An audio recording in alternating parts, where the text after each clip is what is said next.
Awesome. Well, first of all, thank you for doing this and belated congratulations. I saw it at Sundance. Well, here.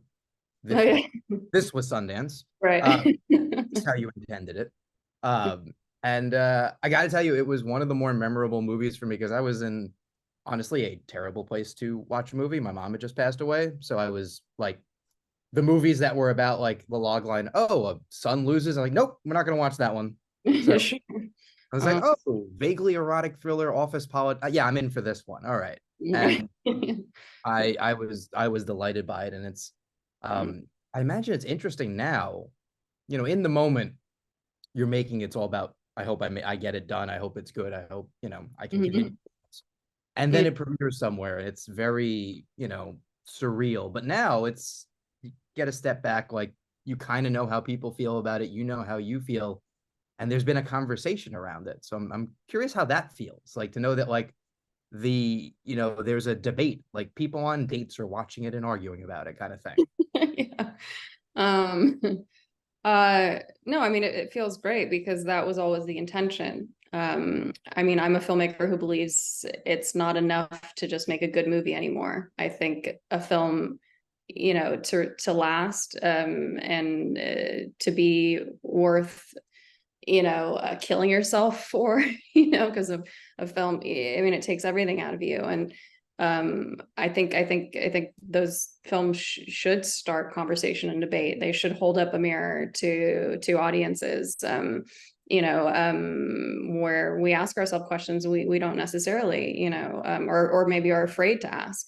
And I just felt like this was a subject matter that is something that is not only talked about, but is something that we're afraid to acknowledge that it's even going on, and that's the reason why I made this movie. Yeah. And it's not that it's like a Trojan horse for it, but I think it's an interesting way of sort of figuring out someone. Because if you watch it with someone and they're like, well, that guy's pretty reasonable. I don't get why he's mad. And you're like, Yeah, okay. no, I no. know why you think that. But I also know now that I like you less. So like I imagine it's the intent, but also I'm sure you hear both sides and you're like, good, it's working. That's exactly what I want to have happen. No, totally. I think it's a great like third date, film, or maybe maybe even second date, where it's like you start to like someone, but you got to know right away what the red flags are. I think it's a perfect movie to see the red flags based Oh, on how someone feels about it. But yeah, I mean, it was interesting even doing early screenings for this film, in my director's cut, watching, inviting couples, and we would talk outside after the movie, and just hearing, what each of them had to say. And it was funny. It was like, a woman would start to speak, and you could kind of see like her male partner like just kind of nodding along, but clearly like that was a surprise to hear her say that. And then he would say something, and then she would turn to him and be like, "That's what you think?"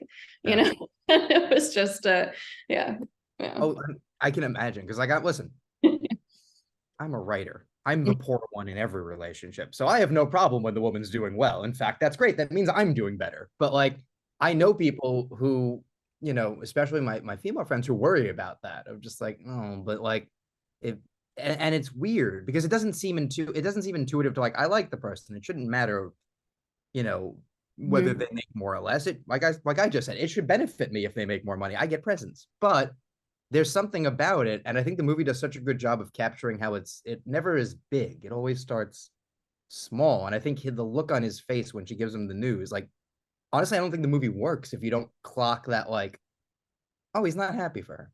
Hmm. Mhm. And Right. the ball rolls from there because it's a movie of like small bad decisions that like you could just do the opposite thing. You get mad at them. Totally. And I think, it was, I mean, that was, um, I just performance wise, I think like that was probably, um, just me putting myself in Alden's like shoes in that moment. I mean, I thought that was the trickiest scene for sure, but to me, like that scene, is really what encompasses, in my opinion, like, so many generations of men who are, caught in the middle between adhering to a modern feminist society and believing in a modern feminist society, but still having been raised on traditional ideas of masculinity. And to me, like that it's that, that intersection between those two things, like that's where the conflict is. I think in workplaces and behind bedroom doors. And it's, you know, like that's really what I wanted to show, that like, you know, it's not one or the other, you know. I think there's so many, especially where we're at today, you know, in a post Me Too world. It's just like there are so many of us that are caught between those two things, where it's like Alden, or you know, Alden, who's playing Luke, represents, you know, this guy who adores Emily because she's a killer. You know, he adores her because of, you know, her strengths and all these things. But there, you know, there's still this feeling inside of him that he needed to get there first because of the way he was raised, you know, because of what was instilled in him. And I just feel like that scene in particular, you know, the way that he responds, it's first shock, you know, and but it's also this feeling, okay, I do support her and I need to do the right thing. But then underneath that is this feeling of shame, because it's like, why wasn't it me? You know? It's so clearly someone who doesn't have the tools to just be like, I'm happy for you, but I'm also upset, and I'd like to tell you why. And none of this is your fault, but I'm upset and I have to deal with it. And if we just deal with this for a little bit, then we're great. Also, there's no movie after that. But like, I think the movie, it's so powerful because you sit there knowing what, like, I know what the right thing to do here is, and I hope I would do that. And you're watching someone who so clearly doesn't and is struggling with it. And obviously it goes very downhill for him, but like at the beginning you do feel for him a lot, because you're like, just say the thing, just do that, and then everything's back to where you want it to be. And then I think for me at least, a lot of your sympathy and focus transfers to her is like, well, I can't expect her to do all the work. Like, it's not her job to hold his hand the whole time. Like, and I think that's also I think the performance is so much of they where they end up is so different from where they start, but it doesn't feel like there's any steps skipped. And I imagine writing it, that's also very hard to pull off, because it's a movie. You like move to the next thing, and but if you skip too far, there's a disconnect, and suddenly you're a movie villain as opposed to like this person that we loved 20 minutes ago. Yeah. No, it was an interesting working out kind of the pace and the rhythm of, you know, the film. I knew that I wanted to create this pressure cooker thriller, right? And this kind of ticking time bomb. And it's like, we know that once things turn, right, and the power flips, we know that there's trouble. You know, we know it's not gonna work out well. You know, but I think I wanted to create like this kind of this film where it feels like you're watching a car crash in slow motion that you can't take your eyes off of, you know, and you don't know when it's gonna, you know, this balloon is gonna pop. But yeah, I mean, but yeah, going back to what you were saying just about like, why couldn't he just, you know, say like, this is what's struggling, you know, this is what this is bothering me lately, let's talk about it. But I mean, like, I think that's really why I made this movie, because I feel like especially now, it's like we're in a climate where everyone's afraid to say anything or admit that they might, you know, have some backwards feelings about something. And it's like, even in my own experiences in these situations, and experiencing kind of different shades of these dynamics, it was like neither one of us could ever admit that that's what was going on. It's like the man that I was with would never want to admit that he was feeling those feelings, because what would that say about him? You know, he's a progressive man in a progressive city. Like, he doesn't want to admit that that's how he's feeling. And honestly, and I would never want to admit that that's how he was feeling, because what would that say about me and my choice of partner? So I just feel like this is why really I made the movie, because I know so many other people that feel this. It's an unspoken tension that we're all pushing down because we're afraid to admit that we're not past it. Oh, yeah. And I think especially to start the movie with like, here's the danger of like how much they're in love. Like, we'll go into the bathroom and we'll fuck. And like, okay, Yeah. well, this is funny. And like, I think if you've been in that sort of relationship, you know that feeling of just like, this is probably bad, but this is also awesome. So like, that's great. And we can handle it. And Yeah. then the juxtaposition of, to get him to say he's sorry, he's literally at knife point. Which is, you know, it's not subtle, but it's very much like, look at how far just this tiny difference can can make the ball roll. You know, like at the beginning of the movie, they couldn't be more in love. Yeah. Something good happens to only one of them. And Hmm. end with, well, will they murder each other? Yeah. Not a 0% chance. Yeah. I imagine watching it with an audience for the first time, like once it's there, I guess Sundance would have been the time for real. Just having the clock, like, is it working? And then knowing that it is it, you just get like this giant deep breath of like, the old man in the crowd didn't walk out. I did it. Yeah. Um, it was funny.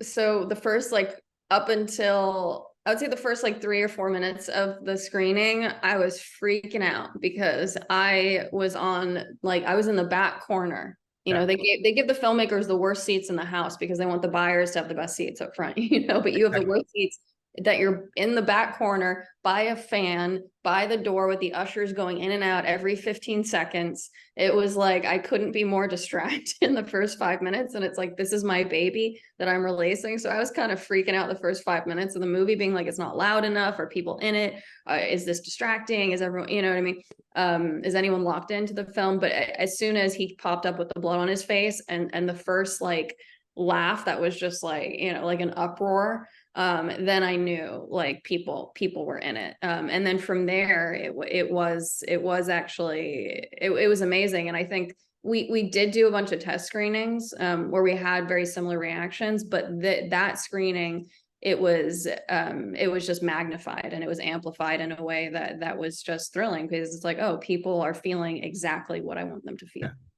That's which is kind of the perfect way to end it on. But I just want to say that, like, I love the fact that this exists, because it's there's so many things it's doing that, like, you kind of know from other films, but we're done in not lesser, but like you would see it in like a Michael Douglas movie where it's like, oh, this is meant to be like popcorn and a thriller, and like we're just kind of hinting at like whatever dynamics are going on. And I love that it's a movie that's centered on that, while also being like, by the way, we're going to entertain you. Like, we put two beautiful people in this movie. Like, it's not meant to like make you cringe while you're watching it, but I think that's what makes it work, is that you're like, I know the movie this could be, and I'm glad it's not.